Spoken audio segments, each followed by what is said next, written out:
මේ ශ්‍රී ලංකා ගුවන් විදුලි සංස්ථාවයි. ජාතියේ සංනිවේදකයා විශ්වාසය සමග පෙරට.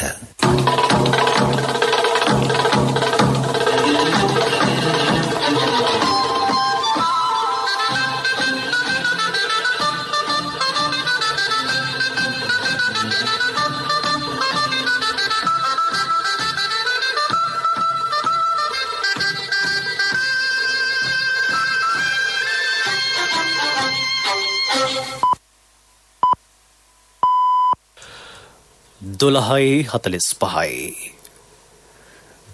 මේ ශ්‍රී ලංකා ගුවන්විදුලි සංස්ථාවයි. මෙන්න ප්‍රවෘත්ති. සංස්කරණය ඉනුකාබ්‍රෝහය. ප්‍රකාශය බද්‍රජිත් සෞම්‍ය. දිවයිනේ සියලු පාසල් ලබන සඳුදා විවෘත කෙරේ. මානව හිමිකම් කවුන්සිලයට ආර්ථික සම්බාධක පැනවිය නොහැකි බව ජනමාධ්‍ය ඇමති කියයි. යහපාලන රජයේ සමයේ ලොකුලුණු ආනයනයට රුපියල් බිලියන 26ක්. පහළ මල්වතු ඔය ජලාශයේ ඉදිකිරීම් ලබන බදාදා ආරම්භේ. වත්මන් රජය යටතේ සිංහරාජ්‍ය වනාන්තරයට අමතර හෙක්ටයාර් 36000ක්. මානව හිමිකම් ප්‍රවර්ධනය ආරක්ෂා කිරීම ජනතාවගේ ජීවන තත්ත්වය වැඩි දියුණු කිරීම සඳහා ශ්‍රී ලංකා රාජ්‍ය ගෙන යන වැඩපිළිවෙල චීනයේ ප්‍රසාදයට. ස්පුට්නික් 5 එන්නත් මිලියන 7ක් මිලදී ගැනීමට කැබිනට් අනුමැතිය. ඉන්දියාවේ වයස අවුරුදු 45ට වැඩි සිළු දෙනාට කොවිඩ් එන්නත. ජාතික ක්‍රීඩා දිනයක් ප්‍රකාශයට පත් කෙරේ. බස්නාහිර පළාත ඇතුළු දිවයිනේ සිළු පාසල්වල සිළු ශ්‍රේණී ලබන සඳුදා විවෘත කරන බව ඇමති ජී.එල්. පීරිස් මහතා පවසයි. අමාත්‍ය මණ්ඩල තීරණ දැනුම් දීමේ මාධ්‍ය හමුවට අද එක්වෙමින් ඇමතිවරයා මේ බව කීවේය. අලුත් අවුරුදු නිවාඩුවෙන් පසු සිළු පාසල් යලි අප්‍රේල් 19 වෙනිදා ආරම්භ කෙරේ. අපිට අනුමැතිය දැන් ලැබිලා තිබෙනවා සෞඛ්‍ය අධ්‍යක්ෂ ජනරල් තුමාගෙන්. එන සඳුදා මාර්තු 29 වෙනිදා සිට බස්නාහිර පළාතේ සියලුම ශ්‍රේණි සඳහා පන්ති ආරම්භ කරනවා පෙර පාසල් ඇතුළුව. මේ මාසේ 29 වෙනිදා මුළු රටේම පාසල් අපේ සියලුම ශිෂ්‍ය ශිෂ්‍යාවන් අපේ දූ දරුවන් සඳහා විවෘත කිරීමට හැකියාව ලැබීම ගැන අපි ඉතාමත් සතුටු වෙනවා. අවුරුදු කාලයට පාසල් වහලා නිවාඩු කාලයට යලි ආරම්භ කරනවා. ඒ පිළිබඳ කිසිම වෙනසක් නැහැ. පසුගිය රජයේ කල් දෙමු පළාත් සභා ඡන්ද විමසීම යලි පැවැත්වීම සඳහා සුදුසු පියවර ගැනීමට අවශ්‍ය අනුපනත් සකස් කිරීමට තීරණය කළ බව ජනමාධ්‍ය ඇමති කෙහෙලි රම්පුකැල්ල මහතා පවසයි. මැතිවරණ කලට වේලාවට පැවැත්වීම වත්මන් රජයේ ප්‍රතිපත්තිය බව ඇමතිවරයා සඳහන් කරයි. කැබිනට් තීරණ දැනුම් දීම සඳහා කොළඹ අද පැවති මාධ්‍ය හමුවට එක්වෙමින් ජනමාධ්‍ය ඇමතිවරයා මේ බව පැවසීය. 2013 වසරේ ආරම්භ කර පසුගිය රජය ක්‍රියාත්මක නොකළ ඖෂධ නිෂ්පාදන කලාපය යලි ක්‍රියාත්මක කිරීමට පියවර ගැනේ. එමගින් රටට අවශ්‍ය ඖෂධ පෙති හා කරල් නිෂ්පාදනයට මෙන්ම ඉන්නත් යම් ප්‍රමාණයක් නිෂ්පාදනයටද අපේක්ෂා කෙරේ. මාධ්‍යවේදියෙකු නැගූ ප්‍රශ්නයකට පිළිතුරු දෙමින් ඇමතිවරයා පැවසුවේ මානව හිමිකම් කවුන්සිලයට ආර්ථික සම්බාධක පැනවිය නොහැකි බවයි. යුද්ධයේ අවසන් සමයේ සැබෑ තොරතුරු ලෝකයේ හමුවේ ඉදිරිපත් කිරීමට අපේක්ෂා කරන බව ඇමතිවරයා පැවසීය. පළමුවරට රටට එරෙහිව ගෙන ආයෝජනාවට පසුගිය රජයේ විදේශ අමාත්‍යවරයා අත්සන් තැබීම නිසා මෙම තත්ත්වයට මුහුණ දීමට සිදු වූ බව ඇමතිවරයා කීවේය. මානව හිමිකම් එකේ ප්‍රඥප්තියන් වලට පවා යම් යම් දේවල් පටහැනිය කියන එකයි අපේ අදහස. අපි ඒ සම්බන්ධව ඉදිරියේදී විශේෂයෙන්ම ලබන සැප්තැම්බර් මාසයේ වෙනකොට අපි මේ සම්බන්ධව දැඩි ලෙස සූදානම් වෙනවා පමණක් නෙමෙයි. ඔබතුමාලා දන්නවා ඒ කරුණු ඉදිරිපත් කිරීමේදී ක්‍රෙඩිබල් එවිඩන්ස් කියන එක ලොකු ප්‍රශ්නයක්. ඒ විශ්වාසදායී තොරතුරු ලබාගත්තේ කාගෙන්ද? ඩයස්පෝරාකෙන්ද? එංගලන්තේ බොහොම පැහැදිලිව ප්‍රකාශයන් ගණනාවක් කරලා තියෙනවා. ඒවා සැකලෙකිල්ලට ගන්නවද නැද්ද? එතකොට ඒ යුද්ධයේ අවසාන කාලය තුළ ලංකාවේ ප්‍රධාන්‍ය කොමසාරිස් කාර්යාලයේ හිටිය ආරක්ෂක අංශය භාරව හිටපු රාජතාන්ත්‍රික නිලධාරියා ඇන්ටන් ගෑෂ් කියනවා යවන හැම එකම අභ්‍යන්තර අමාත්‍යාංශයෙන් මාස 6ක් පමණ යම්කිසි උත්සාහයක යොදලා ලෝඩ් නේස්පි මැතිතුමා තොරතුරු අරගෙන තියෙනවා. ඒ දී තියෙන තොරතුරුයි ඒ ලැබී තියෙන නිවැරදි තොරතුරුයි තාමත්ම පරස්පරයක් තියෙනවා. ඒ නිසා බොහෝ දුරට ඉතා දැඩි සාවද්‍ය තොරතුරු ලබා දීමේ වැඩපිළිවෙල සම්බන්ධව කරුණු කාරණා අපට බොහොම පැහැදිලිව ලෝකයේ ඉදිරියේ ඉදිරිපත් කරන්න හැකියාවක් තියෙනවා. වර්තමානයට ගැලපෙන පරිදි පාරිභෝගික ආරක්ෂණ පනත සංශෝධනය කරන බව ඇමති බන්දුල ගුණවර්ධන මහතා පවසයි. පසුගිය යහපාලන රජයේ සමයේ මෙරට කෘෂිකර්මාන්තයේ කඩාවැටීමකට ලක්විය. 2010-2014 කාලය තුලදී ලොකුලූණු මෙට්‍රික් ටොන් 794ක් ආනයනය කර තිබේ. 2015-2019 කාලයේදී ආනයනය කර ඇති ලොකුලූණු මෙට්‍රික් ටොන් ප්‍රමාණය 1141කි. ඒ අනුව 2010-2014 කාලයට වඩා යහපාලන රජයේ සමයේ රුපියල් බිලියන 26ක් වැය කර ලොකුලූණු ආනයනය කර ඇතැයි ඇමතිවරයා පාර්ලිමේන්තුවේදී අද පැවසීය. වෙළඳපොලේ අහිතකර පොල් තෙල් සොයා පරීක්ෂණ සිදු කෙරේ. ඒ පිළිබඳ කිසිදු පැමිණිල්ලක් ලැබී නැත. අදාළ ප්‍රවෘත්ති සාකච්ඡාව තිබ්බ පාර්ශ්වයන් සමග සාකච්ඡා කරලා කොහේ හරි වෙළඳපොලේ මෙවැනි අහිතකර පොල් තෙල් තියෙනවා නම් ඒ තියෙන ස්ථානය සොයාගෙන ගිහිල්ලා ඒ සිද්ධ වූ ආකාරය පිළිබඳ සම්පූර්ණ පරීක්ෂණයක් පවත්වන්නට කියලා. කරු කතානායකතුමනි සෞඛ්‍ය අමාත්‍යාංශය තමයි රේගුවට කියලා තියෙන්නේ මෙය මනුස්ස ශරීර සෞඛ්‍යයට අහිතකර වෙන නිසා ප්‍රතිඅපනයනය කරන්නට රට ඇතුළට ගේන්න එපා කියලා. එහෙමනම් ඒක ගෙන එහෙම සිද්ධ වෙලා තියෙන්නේ රේගුවෙන්. ඒ නිසා මුදල් අමාත්‍යතුමා රේගුව පිළිබඳ එවැන්නක් සිදු වුණාද කියන එක පිළිබඳ පරීක්ෂාවක් කරයි. ප්‍රවෘත්ති සාකච්ඡාව පවත්වපු අය මේ ස්ථානයේ දන්නවා නම් ඒ තැන පිළිබඳ වහාම අපිට දැනුම් දෙන්න. අපි ඒ පිළිබඳ පූර්ණ පරීක්ෂණයක් කරනවා. ලබන 31 වෙනිදා පහළ මල්වතු ඔය ජලාශයේ ඉදිකිරීම ආරම්භ කරන බව ඇමති චමල් රාජපක්ෂ මහතා පැවසීය. වාරිමාර්ග පනතේ පවතින දුර්වලතා සියල්ල හඳුනාගෙන තිබේ. ඒ අනුව එම පනත සංශෝධනය කර ශක්තිමත් කිරීමට පියවර ගන්නා බව ඇමතිවරයා පැවසුවේ පාර්ලිමේන්තු මන්ත්‍රී බුද්ධික පතිරණ මහතා බතු කළ ප්‍රශ්නයකට පිළිතුරු දෙමිනි. සංශෝධනයක් නැති කළා දැන් ඒක නීතිපති දෙපාර්තමේන්තුවට ගිහිල්ලා තියෙනවා. ඒක ආපු විගසම අපි පාර්ලිමේන්තුවට ඉදිරිපත් කරනවා. වාරිමාර්ග ආඥාපනත වඩා ශක්තිමත් කළා. සොරකෙමු ලංකා කියලා මුළු ලංකාවේ ගංගාවල් 103ම පිරිසිදු කරන්නත් ඒ වගේම වැව් ඉවුරු ශක්තිමත් කරන්නටත් වැඩපිළිවෙලක් ආරම්භ කරා. ඒතකොට මේ පනත තවත් මේවා ආරක්ෂා කරගන්න ශක්තිමත් වෙන්න ඕන, බලතල වැඩි වෙන්න ඕන. මේ රක්ෂිතයන් අල්ලගන්නේ පනත තියෙනවා බලතල නැහැ. වාරිමාර්ගයටත් බලතල නැහැ. ඉවත් කරනවා නම් ඉවත් කරන්න ප්‍රාදේශීය ලේකම්තුමා. ඉතින් මේ වගේ දේවල් සංශෝධනය කරන බලය.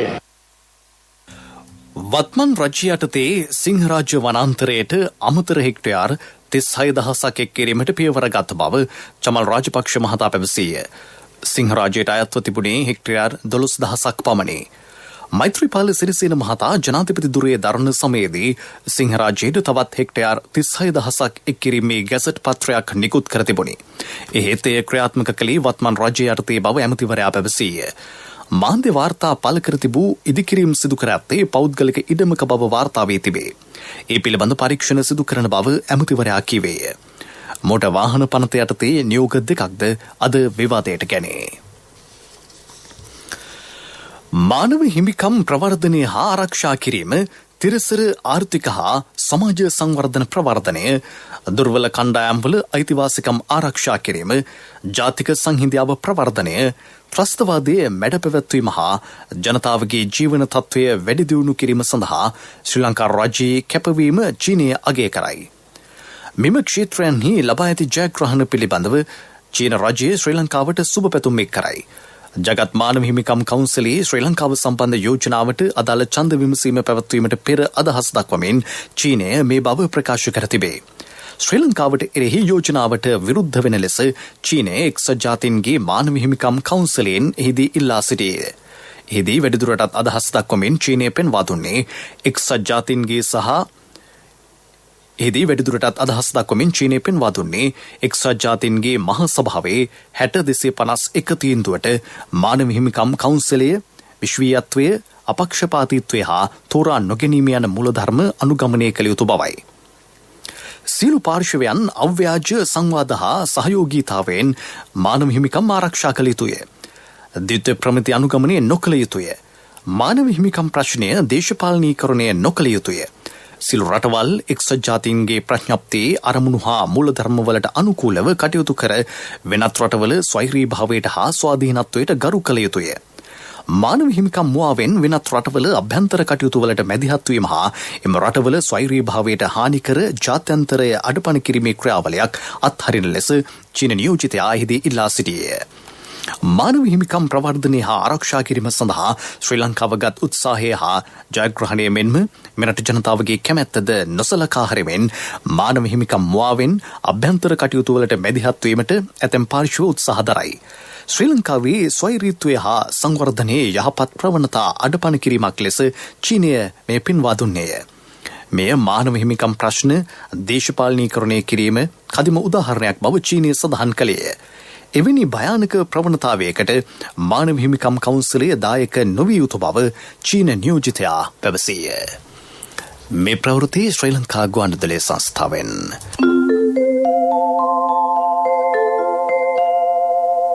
ශ්‍රී ලංකා ඉන්ෂුරන්ස් ස්පීඩ් ඉන්වෙස්ට්මන්ට් එක්ක ලයිෆ් එකට දාන්න පහක්.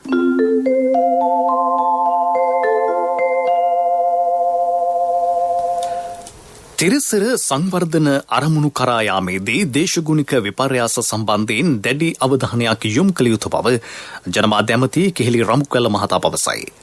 පරිසර පද්ධතිය ආරක්ෂා කර ගැනීමටත් ඒ අනාගත පරපුර වෙනුවෙන් සුරක්ෂිතව බහර දීමටත් අදාළ වැඩපිළිවෙල රජය මේ වන විට ආරම්භ කර තිබේ. අමාත්‍යවරයා මෙම අදහස් පළ කළේ දේශගුණික ක්‍රියාකාරීත්වය අවදානම් කළමනාකරණය අවදානම් හුවමාරුව සහ ඔරොත්තු දීමේ මුල්‍යකරණය පිළිබඳ ජාතික සංවාදයට අදෙක් වෙමිනි.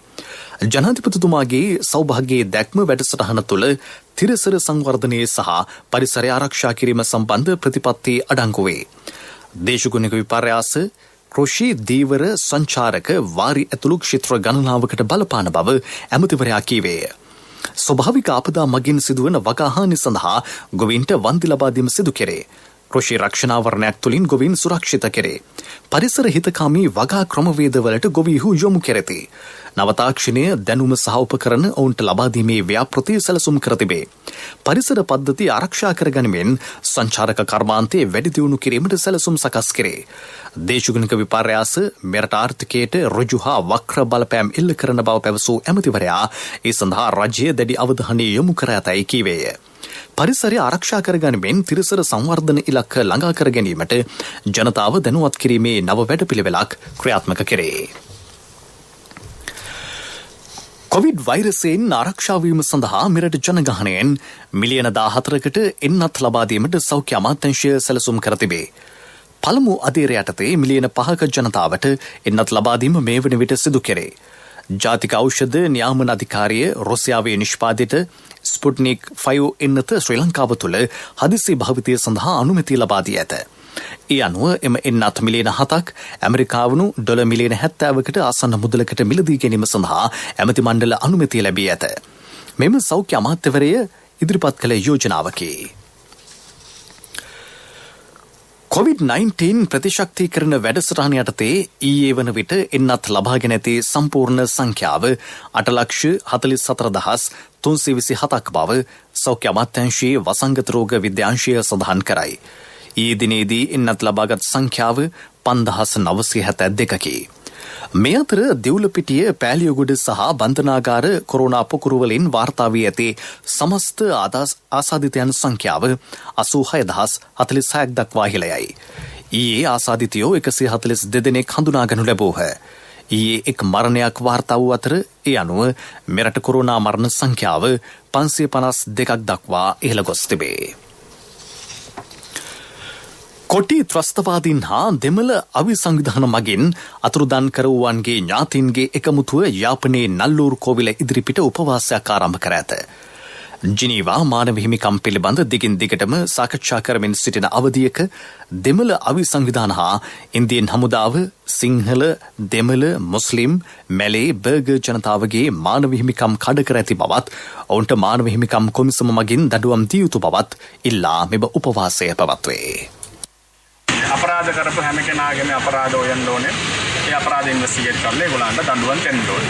තනිකර හැමදාම මේ රජයෙන් කරපු අපරාධ විතරක් කතා කර ඉන්නව නම් ජෙනීවා වල ඉතින් එතකොටම තේරෙනවා ඒක මේ පක්ෂපාතී වෙන වැඩක් වෙන්නේ කියලා. ඒ කියන්නේ ওই ජෙනිවා කඩයක් කියලා තමයි අපි කියනවා. ජෙනිවා කඩේ ඊට වැඩිය හොඳයි වාල දාන එක. ඔය බිස්නස් එක නවත්තලා වාල දාන එක හොඳයි. අපි රටක් විදියට අපේ ප්‍රශ්න අපි බලා ගන්නවා කියන මතය තමයි අපි දරන්නේ. ඒ කියන්නේ මෙතන සිංහල දෙමළ මුස්ලිම් බර්ග මැලේ මිනිස්සු අපි ඔක්කොම දැන් 2009 පස්සේ යුද්ධය ඉවරයි. අපි සාමකාමීව දැන් මේ ජීවත් වීගෙන යනවා. අපවත් වී වදාළ ශ්‍රී ලංකා අමරපුර නිකායේ උත්තරීතර මහානායක අතිපූජ්‍ය කොටුගොඩ ධම්මාවාස ස්වාමීන් වහන්සේගේ ආදාහන පූජෝත්සවය පැවැත්වන හෙට ශෝක දිනයක් ලෙස ප්‍රකාශයට පත් කෙරේ. එදින කොළඹ දිස්ත්‍රික්කයේ තුළ මස් පිණිස සතුන් ඝාතනය කරන ස්ථාන මස් මාංශ අලවිසැල් සහ සුරාසල් වසා තැබෙනු ඇත. ජනාධිපති ගෝඨාභය රාජපක්ෂ මැතිතුමා විසින් ඉදිරිපත් කරන ලද මෙම යෝජනාවට අමාත්‍ය මණ්ඩල අනුමැතිය ලැබී තිබේ. අපවත් වී වදාළ ශ්‍රී ලංකා අමරපුර නිකායේ උත්තරීතර මහානායක අතිපූජ්‍ය කොටුගොඩ ධම්මාවාස ස්වාමින් වහන්සේගේ ශ්‍රී දේහය රැගත් ආමංගල රථ පෙරහර ගල්කිස්ස ශ්‍රී ධර්මපාලාරාම විහාරස්ථානයෙන් හෙට පස්වරු 1:30ට ගමන් ආරම්භයි. මෙම පෙරහරට වාහන එක් කිරීමෙන් වළකින ලෙස ශ්‍රී ලංකා අමරපුර මහානිකායේ මහලේකකාධිකාරී පූජ්‍ය බටපොළ මේධානන්ද නායක ස්වාමින් වහන්සේ ඉල්ලා සිටිති. අද පැවති මාධ්‍ය හමුවකදී අදහස් දැක්වූ උන්වහන්සේ අමරපුර පාර්ශවයේ කාරක සභික නායකයන් වහන්සේලා අද දවස ඇතුළත හැකි ඉක්මනින් ගෞරවනීය නින්දානේ චන්දවිමල අනුනායක හමුදුරන් වහන්සේ අමතන්න 071 44 02 906 උන්වහන්සේගේ දුරකථන අංකය. එහෙම නැත්නම් මොරහැල සුගත ජෝති නායක මාහිමිපාණන් වහන්සේ අමතන්න 071 67 12 199 උන්වහන්සේගේ දුරකථන අංකය. කොරෝනා වෛරසයේ ව්‍යාප්තිය හමුවේ පීඩාවට පත් සැමට සිත්පතා ජනමාධ්‍ය අමාත්‍යංශය සංවිධානය කරන සර්ව රාත්‍රික පරිත්‍රාණ ධර්මදේශනාවක් එම අමාත්‍යංශයේදී අද රාත්‍රී 9:30 සිට හෙට 5 වනතුරු පවත්වේ. ශ්‍රී ලංකා ගුවන්විදුලි සංස්ථාවේ ස්වදේශීය සේවය ඔස්සේ එය සජීවීව ප්‍රචාරය කෙරේ.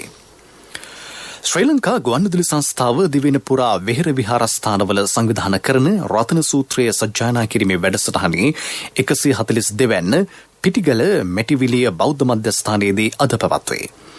බෞද්ධ මධ්‍යස්ථානාධිපති පූජ්‍ය ආචාර්ය තුඩුගල ධම්මාරාම ස්වාමීන් වහන්සේගේ අනුශාසකත්වයෙන් එය සංවිධානය කර ඇත. පසුර 6:30 සිට වෙළඳ හා සිටි ෆිල්ම් සේවා ඔස්සේ එය සජීවීව ප්‍රචාරය කෙරේ. මීළඟට ප්‍රමුඛ පුවත. අවුරුද්දෙන් අවුරුද්ද රක්ෂිත මුදලට 5% එකතු වෙනවා. කල් පෙරෙනකොට බෝනස් මුදලත් එකතු වෙනවා. වාරිකේ වෙනසක් ඇත්තෙම නෑ. මේක ජීවිත රක්ෂණයක් එක්ක දෙන ස්පීඩ් ආයෝජනයක්. හම්බ කරන කාලේ හම්බ කරලා සැනසෙල්ලේ වියදම් කරන්න chance එකක් ගන්න. මොකද කියන්නේ? ශ්‍රී ලංකා ඉන්ෂුරන්ස් ස්පීඩ් ඉන්වෙස්ට්මන්ට් එක්ක ලයිෆ් එකට දාන්න 5ක්. ශ්‍රී ලංකා ඉන්ෂුරන්ස් පියෙකුමෙන් මවකමෙන්. ප්‍රමුඛතම පුවත ඔබ වෙත ගෙනෙන්නේ සිද්ධාලේප ලක්‍රියාව. සුරකිමු ගංගා ව්‍යාපෘතිය යටතේ ගංගා සුරකීමට අවශ්‍ය ක්‍රියාමාර්ග ගන්නා බව පරිසර අමාත්‍යාංශයේ ලේකම් විශේෂඥ වෛද්‍ය අනිල් ජාසිංහ මහතා පවසයි. වනසතුන්ගෙන් ගංගාවලට බලපෑම් ඇති නොවේ. අනිසි මිනිස් ක්‍රියාකාරකම් ජලයට මෙන්ම සතුන්ටද ගැටලු ඇති කරන බව හිතම පෙන්වා දෙයි. ගංගාවලට ආරක්ෂිත බැමි ඉදිකිරීමේ වැඩපිළිවෙලක් ආරම්භ කිරීමට නියමිතයි. ගංගාවට සිටින ජනතාවට මහල් නිවාස ව්‍යාපෘතිය ආරම්භ කිරීමට පියවර ගැනේ.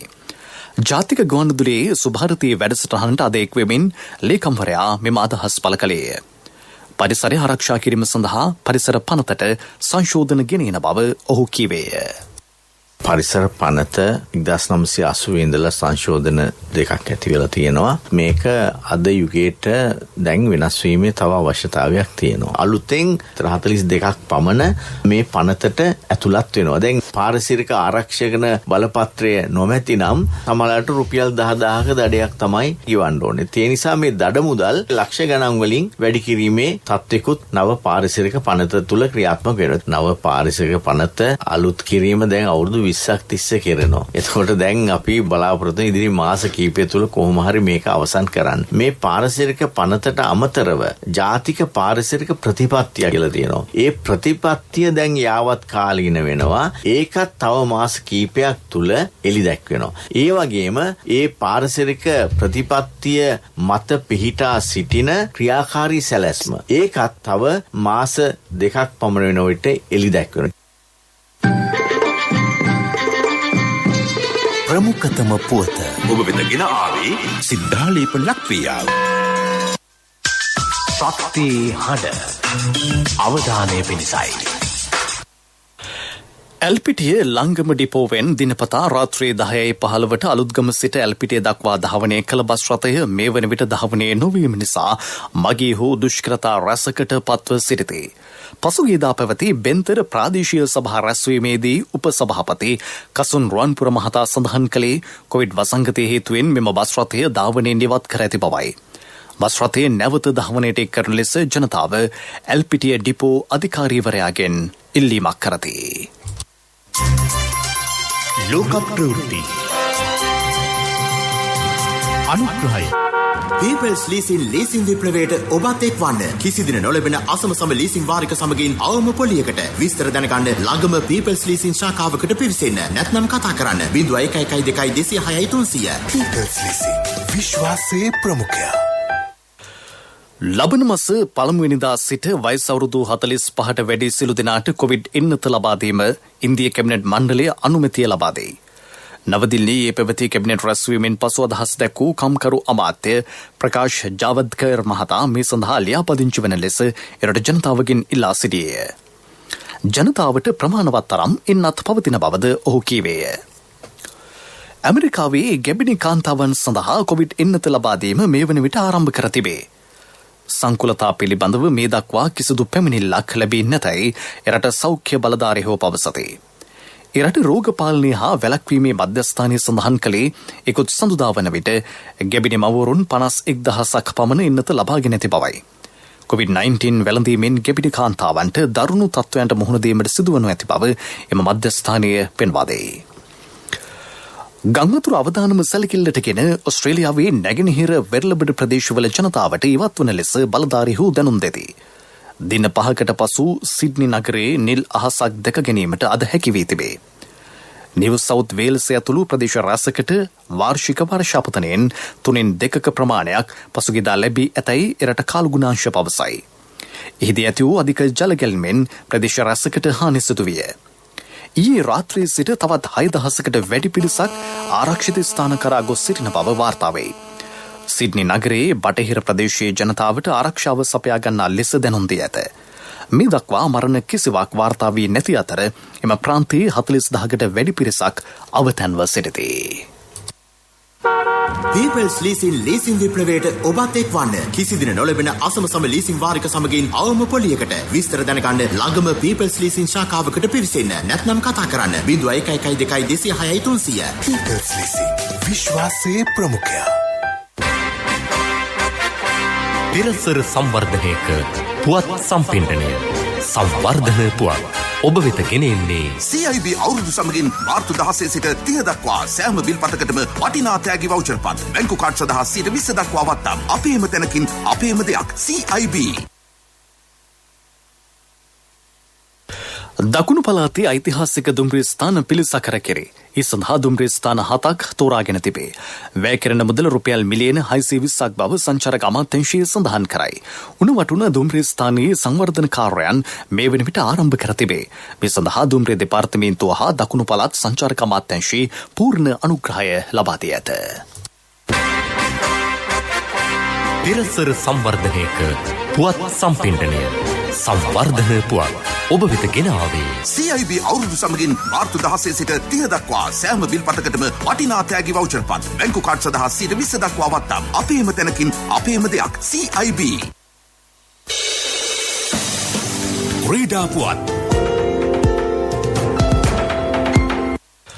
ජාතික ක්‍රීඩා දිනයක් ප්‍රකාශයට පත් කරේ. ශ්‍රී ලංකාවට කීර්තියක් අත්කර දුන් ඩන්කන් වයිට් මහතා ඔලිම්පික් තරඟාවලියකදී මීටර 400 කඩළු මතින් දිවීමේ ඉසව්ව සඳහා රෙදි පදක්කම දිනාගත් ජූලි මාස 31 වෙනිදා ඒ සඳහා තෝරාගෙන ඇත. තරුණ කටයුතු හා ක්‍රීඩා අමාත්‍ය නාමල් රාජපක්ෂ මහතා මේ සඳහා ඉදිරිපත් කළ යෝජනාවට කැබිනට් අනුමැතිය ලැබී තිබේ. මීට පෙර සෑම වසරකම අප්‍රේල් මාස 6 වෙනිදා ජාතික ක්‍රීඩා දිනය වශයෙන් ප්‍රකාශයට පත් කිරීමට අමාත්‍ය මණ්ඩලය තීරණය කර තිබුණි. එහෙත් එම මාසය උත්සව මාසයක් නිසා එම දිනය පිළිබඳ වැඩි ජනතා අවධානයක් යොමු කර ගැනීම අපහසු විය. දකුණු අප්‍රිකානු කාන්තා ක්‍රිකට් කණ්ඩායම සමග ලක්නව්හි ඊයේ පවති 3 වෙනි පන්දුවාර 2020 තරගයේ කඩළු 9කින් ජය ගැනීමට ඉන්දිය කාන්තා කණ්ඩායම සමත් විය. මුලින් පන්දුවට පහර දුන් දකුණු අප්‍රිකානු කාන්තා කණ්ඩායම ඕවර 20 අවසානයේ කඩළු 7ක් දැවී ලකුණු 112ක් රැස් කළේය. ඊට පිළිතුරු ලෙස ඉන්දිය කාන්තා කණ්ඩායම ඕවර 11ක් අවසානයේ කඩුල්ලක් පමණක් දැවී ලකුණු 114ක් ලබා තරගය ජයගත්තේය. ජාත්‍යන්තර ක්‍රිකට් කවුන්සිලේ එක්දින ජාත්‍යන්තර තරඟ නවතම වර්ගීකරණයට අනුව ප්‍රථම ස්ථානය දිනා ගැනීමට එංගලන්ත කණ්ඩායම සමත් වේ. දෙවැනි ස්ථානයට පත්ව ඇත්තේ ඉන්දිය කණ්ඩායමයි. නවසීලන්තයේ 3 වෙනි ස්ථානය පසුවේ. ශ්‍රී ලංකාවට හිමි වී ඇත්තේ දර්ශකී 8 වන ස්ථානයයි. ව්‍යාපාරික පුවත් ඔබ වෙත ගෙන එන්නේ 2021 වසරේ පළමු ශ්‍රේණියට ඇතුළු වන පුංචි හපනුන්ට ජාතික ඉදිරි කිරීමේ බැංකුවේ හපන් ගිණුමෙන් රුපියල් 1000ක තැන්පතුවක්. ඔබේ මුදලට සුරක්ෂිතම ස්ථානය ජාතික ඉදිරි කිරීමේ බැංකුව. සැම්සන් රජරට ටයිල් පුද්ගලික සමාගම මැටි ආශ්‍රිත උළු සහ බිම් ඇතුරුම් නිෂ්පාදන ප්‍රදර්ශනාකාරයක් විවෘත කරයි. දෙස් විදෙස් වෙළඳපොළ අවශ්‍යතා සපුරාලමින් නිර්මාණය කර ඇති විවිධ හැඩතල ප්‍රමාණ වර්ණ හා මෝස්තර රසකින් යුත් 100ක් පරිසර හිතකාමී ස්වභාවික ටෙරාකොටා සිවිලි උළු වෝල් ටයිල් නිපැයුම් පෙළක් එකම වහලක් යටින් ලබා ගැනීමට පාරිභෝගිකයන්ට අවස්ථාව උදා වේ. නාරාහෙම්පිට නාවල පාරේ විවෘත විශ්වවිද්‍යාල ඉදිරිපිට සැම්සන් රජරට ටයිල් පුද්ගලික සමාගම සහ DSI සැම්සන් සමූහ ව්‍යාපාරයේ කළමනාකාරීත්වයේ ප්‍රධානත්වයෙන් නව ප්‍රදර්ශනාගාරය විවෘත කිරීම පසුගියදා සිදුවිය. ව්‍යාපාරික පුවත් ඔබ වෙත ගෙන ආවේ 2021 වසරේ පළමු ශ්‍රේණියට ඇතුළු වන පුංචි හපනුන්ට ජාතික ඉදිරි කිරීමේ බැංකුවේ හපන් ගිණුමෙන් රුපියල් 1000ක තැන්පතුවක්. වැඩි පොලියක් ඉතුරුම් ගිණුමට 100% රාජ්‍ය ආරක්ෂාව. ශිෂ්‍යත්ව විභාගය සඳහා ආදර්ශ ප්‍රශ්න පත්‍ර කට්ටල් සහ දිවයින පුරා විහිදුණු ශාඛා ජාලය හා තැපැල් උපතැපැල් කාර්යාල ජාලය මගින් ගනුදෙනු කිරීමේ හැකියාව. ඔබත් අදම ඔබේ සිඟිත්තාගේ අනාගතය වෙනුවෙන් හපන් ගිණුමක් අරඹන්න. කොන්දේසි අදාළ වේ. ඔබේ මුදලට සුරක්ෂිතම ස්ථානය ජාතික ඉදිරි කිරීමේ බැංකුව. ආර්ථික පුවත් ආවරණය ලොකු සර් පුතාගේ වැඩේ කරගත්තද? පුතාට හොඳම ලැප්ටොප් එකක් අරන් දුන්නා. ක්‍රෙඩිට් කාඩ් එකට ලොකු වටමක් තිබ්බනේ. ලොකු සර් ක්‍රෙඩිට් කාඩ් පාවිච්චි කරනවද? ජීවිතේ ප්‍රයෝජනවත් දේවල් කරන්න LOLC ක්‍රෙඩිට් කාඩ් එක ලැබෙන්නේ ලොකු හයියක්නේ. LOLC ෆයිනෑන්ස් ක්‍රෙඩිට් කාඩ් පත ජීවිතේම සපුරාලයි. ශ්‍රී ලංකා මහ බැංකුව සහ චීන මහ බැංකුව ද්විපාර්ශ්වික මුදල් හුවමාරු ගිවිසුමකට එළඹේ. දෙරටේ ආර්ථික සංවර්ධනය සඳහා ද්විපාර්ශ්වික වෙළඳාම සඳහා ඍජු ආයෝජන ප්‍රවර්ධනය කිරීම මෙහි ප්‍රධාන අරමුණයි. මහජන චීන ජනරාජ්‍යය ශ්‍රී ලංකාවේ විශාලතම ආනයන ප්‍රභවයයි. 2020 වසරේදී චීනයෙන් සිදු කළ අපනයන වටිනාකම ඇමරිකානු ඩොලර් බිලියන 3.6ක් විය. ඒ මෙරට ආනයන වලින් 22.3ක් වේ. ශ්‍රී ලංකා මහ බැංකුවේ මුදල් මණ්ඩලයේ නිර්දේශ මත මෙම හුවමාරු ගෙවසුමට අමාත්‍ය මණ්ඩල අනුමැතිය ලැබී තිබේ. මෙමගින් ශ්‍රී ලංකා මහ බැංකුව උපරිම වශයෙන් චීනයේ යුවන් බිලියන 10ක් ආසන්න වශයෙන් ඇමරිකානු ඩොලර් බිලියන 1.5ක හුවමාරු පහසුකමට හිමිකම් ලබා ඇත. වසර 3ක කාල සීමාවක් සඳහා මෙම ගෙවසුම වළංගු වේ. ජය අයියා මොකෝ ඊරේ පාක් එකට ආවේ නැත්තේ? අපේ පොඩි දූ ඉස්කෝලේ දුවන තරගයකින් පළවෙනි වුණානේ. කට්ටියම එක්කගෙන ගියා කෑමකට. එහෙනම් බර වියදම් ඇතිනේ. LOLC ක්‍රෙඩිට් කාඩ් එක අතේ තිබ්බ නිසා සල්ලි ගැන බයක් තිබ්බෙම නැහැ. LOLC ෆයිනෑන්ස් ක්‍රෙඩිට් කාඩ් පත ජීවිතේම සපුරාලයි.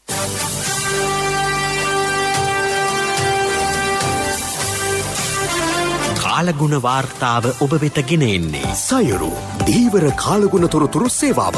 ඔබගේ ප්‍රදේශයට අදාළ කාලගුණ තොරතුරු නොමිලේ එසැනින් ඔබේ ඩයලොග් දුරකථනයට 828 අමතා ලියාපදිංචි වන්න. දීවර හා ජලජ සම්පත් දෙපාර්තමේන්තුව සහ කාලගුණ විද්‍යා දෙපාර්තමේන්තුවේ ඉදිරිපත් කිරීමකි. සයුරු සමග සොරැගීම. දිවයිනේ බොහෝ ප්‍රදේශවලට පස්වරුවේදී හෝ රාත්‍රී කාලයේදී අකුණු සමග වැසී ඇතිවන බව කාලගුණ විද්‍යා දෙපාර්තමේන්තුව පවසයි. සබරගමුව දකුණ බස්නාහිර වයඹ හා මධ්‍යම පළාත්වල ඇතැම් ස්ථානවලට මිලිමීටර 75කට වැඩි තරමක තද වැසී ඇතිවිය හැකිය.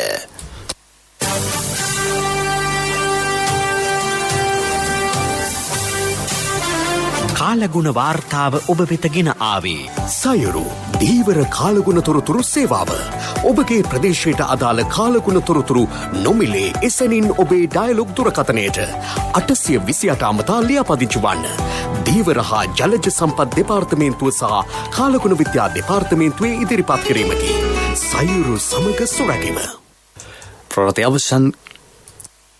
ප්‍රතිවසන් කිරීමට පෙර යලි සිරස්තල. දිවිනේ සිළු පාසල් ලබන සඳුදා විවෘත කෙරේ. මානව හිමිකම් කවුන්සිලයට ආර්ථික සම්බාධක පැනවිය නොහැකි බව ජනමාධ්‍ය අමතිකයයි. යහපන් රජයේ සමයේ ලොකුලූලු ආනයනයට රුපියල් බිලියන 26ක්. පහළ මල්වතු ඔය ජලාශයේදී කිරීම් ලබන බදාදා ඇරඹේ. වත්මන් රජය යටතේ සිංහරාජ වනාන්තරයට අමතර හෙක්ටයාර් 36000ක්. මානව හිමිකම් ප්‍රවර්ධනය ආරක්ෂා කිරීම ජනතාවගේ ජීවන තත්ත්වයේ වැඩිදියුණු කිරීම සඳහා ශ්‍රී ලංකා රජය ගෙනන වැඩපිළිවෙල චීනී ප්‍රසාදයට ස්පුට්නික් 5 එන්නත් මිලියන 7ක් මිලදී ගැනීමට කැබිනට් අනුමැතිය. ඉන්දියාවේ වයස අවුරුදු 45ට වැඩි සිළු දෙනාට කොවිඩ් එන්නත. ජාතික ක්‍රීඩා දිනයක් ප්‍රකාශයට පත් කෙරේ. දිවා ප්‍රවෘත්ති ඉන් සමාප්තයි. අපගේ මෙම ප්‍රවෘත්ති ප්‍රකාශය www.slbcnews.lk වෙබ් අඩවි ඔස්සේද සවන් දිය හැකියි. මීළඟ ප්‍රධාන ප්‍රවෘත්ති ප්‍රකාශය සවස 6ට බලාපොරොත්තු වන්න.